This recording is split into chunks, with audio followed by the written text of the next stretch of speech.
আসন্ন Bangladesh football federation 2024-এর নির্বাচনে সভাপতি হিসাবে আমার প্রার্থিতা ব্যাপারে ওনারা যে ডিক্লারেশন দিয়েছেন আমি এটা সাদরে গ্রহণ করলাম। ফুটবল বাঙালি প্রাণের খেলা, ফুটবল বাঙালির আবেগের জায়গা। আমার এখানে এই যে ফুটবল নিয়ে আমাদের এত উন্মাদনা আমাদের ছিল, সেই উন্মাদনা কিন্তু আজকে আমাদের নেই।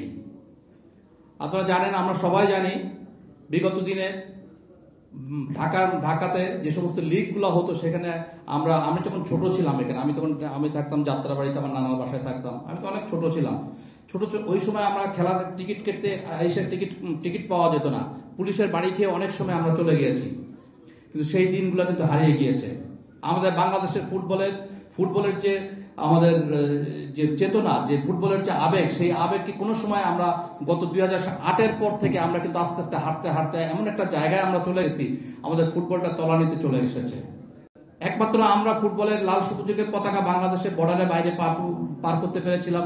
ফুটবলের সাফে একবার আমরা চ্যাম্পিয়ন হয়েছিলাম, যিনি চ্যাম্পিয়নের নায়ক এখানে বসে আছেন, আমাদের সকলের শ্রদ্ধা আমিনুল ভাইয়ের ক্যাপ্টেন্সিতে বাংলাদেশের লাল সবুজের পতাকা আমরা বর্ডার পার করতে পেরেছিলাম। তারপর থেকে আমরা হারের মধ্যেই আছি, হাঁটতে এমন একটা জায়গায় আমরা চলে এসেছি যে জায়গা থেকে ফুটবল নিঃশেষ হয়ে গিয়েছে। যেখানে আমাদের 208টা দেশ খেলে, সেখানে আমাদের ফুটবলের র্যাঙ্কিং আজকে 184। অথচ 2007-এর পরে 2008-এর থেকে যারা দায়িত্ব নিয়েছিলেন, যারা 2024 পর্যন্ত দায়িত্ব ছিলেন, যেখানে ফুটবলের র্যাঙ্কিং ছিল 151, আজকে ফুটবলের র্যাঙ্কিং হয়ে গেছে 184। এবং এই ফুটবলটাকে এমন একটা জায়গায় চলে গিয়েছে, সেই জায়গা থেকে উত্তরণ করা অত্যন্ত কঠিন একটা দুঃসহ কাজ সামনে কিন্তু চলে এসেছে। এবং আপনারা জানেন, ফুটবলের স্ট্রাকচার বলে কোনো কিছু নাই। ফুটবলকে আমরা শুধুমাত্র টেবিলে নিয়ে এসেছি। আমরা ফুটবলের মাঠের খেলাকে আমরা টেবিলে নিয়ে এসেছি।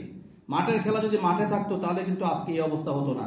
ফুটবল যদি তৃণমূল থেকে যদি আমরা যদি উঠে নিয়ে আসতে পারতাম, তৃণমূলে যদি ফুটবলের চর্চা করতে পারতাম, এই গ্রামে গঞ্জে থেকে, উপজেলা থেকে, শহর থেকে, ডিভিশন থেকে যদি ঢাকাতে ফুটবলটা নিয়ে আসতে পারতাম, তাহলে আজকে বাংলাদেশের ফুটবলের লাল সবুজের পতাকা ঠিকই আমরা বিশ্ব মানচিত্রে স্থাপন করতে পারতাম।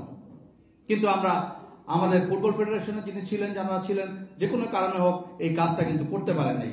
যারা ফুটবলের আমাদের আবেগকে, আমাদের ফুটবলের অনুভূতিকে ভুলুণ্ঠিত করা হয়েছে। গত 16টা বছরে ফুটবলকে কোনো একটা জাগতে দেওয়া হয়নি। এই মৃতপ্রায় ফুটবলটা এখন চলে এসেছে এবং আমাদের নির্বাচন সামনে চলে এসেছে। আপনারা জানেন, আমি ব্যক্তিগতভাবে ফুটবল নিয়ে কিন্তু ব্যাপক কাজ করছি 2015-16 সাল থেকে। আমরা 17, 18, 19 সাল পর্যন্ত পরপর 3 বছর আমরা ফুটবলে বাংলাদেশের 64টা ডিস্ট্রিক্টে কিন্তু আমরা লিগের আয়োজন করেছি। সাইফ পাওয়ারটেকের ব্যানারে, সাইফ পাওয়ারটেকের স্পন্সরশিপে আমরা ডিভিশন অনুযায়ী ডিভিশন হতে আন্ডার-20 আমরা ফুটবলের কম্পিটিশন আমরা করেছি। ওখান থেকে প্লেয়ারগুলোকে বাছাই করেছি এবং তার পরবর্তীতে যে first division, second division, third ডিভিশনে প্রচুর প্লেয়ারের সরবরাহ ছিল। আপনারা যারা ক্লাব চালান তারা আপনারা বুঝবেন, 18, 19, 20-এ প্রচুর প্লেয়ারের সরবরাহ ছিল, যেগুলো আমরা দীর্ঘদিন ধরে আমরা গ্রামে গঞ্জে যেটা কাজ করেছি তার ফলশ্রুতিতে কিন্তু এটা এসেছে। কিন্তু ওই সময় যে আমরা কাজ করেছি সেটা কিন্তু অত্যন্ত প্রতিকূল অবস্থার ভিতরে আমরা কাজ করেছি। কারণ ফুটবল ফেডারেশন কোনো সময় চায় নাই যে আমরা আমাদের টিম নিয়ে, আমাদের স্পন্সর নিয়ে আমরা ফুটবলের লিগগুলো আয়োজন করি। বাট প্রতিকূল অবস্থার মধ্য থেকে আমরা কিন্তু এই কাজগুলো করে গিয়েছি। এখানে আমাদের কারোকে দেখানোর কোনো কিছু ছিল না। আমরা ফুটবলের ডেভেলপমেন্ট নিয়ে আমরা কাজ করেছি। ফুটবলকে যাতে উন্নতি করতে পারি, ফুটবলের আবেগের জায়গা, বাঙালির আবেগের জায়গাকে ধরে রেখে আমরা ফুটবলকে বিশ্ব মানচিত্রের একটা লাল সবুজের পতাকা, সবসময় এই কথাটা বলি, আমরা এত বড় 18 কোটি 19 কোটি দেশের লোক, ফুটবলকে আমরা এই বর্ডারে পার হতে পারি না। এখানে অনেক কারণ আছে। ফুটবলের কোনো স্ট্রাকচার নেই। ফুটবল যেভাবে ফুটবল আগাচ্ছে, সেই ফুটবলে এই আগানোটাই ঠিক নেই। আমরা সব সময় আমরা একটা কথা বলি, আমরা যখন স্কুলে পড়তাম, কলেজে পড়তাম, আমাদেরকে অনেক সময় বলতো যে স্টেজে মারা লোক। স্টেজে মারা অর্থ কি? অর্থাৎ আগের দিন পড়াশুনো করে পরের দিন পরীক্ষা দেওয়া। আমাদের ফুটবলের চর্চাটা হয়ে গেছিল এরকম, যে কথা বলতো সেই কথা বলেই ফুটবলকে নিয়ে আমরা তামাশা করেছি। আমি কাউকে ব্যক্তিগতভাবে দোষ দিতে চাই না, এটা তাদের অজ্ঞতার জন্য। তবে আমি এইটুকু বলতে চাই, বাঙালির আবেগ নিয়ে খেলা করা হয়েছে ফুটবলকে নিয়ে। এটা অত্যন্ত দুঃখজনক, লজ্জাজনক এবং জঘন্য কাজ করা হয়েছে।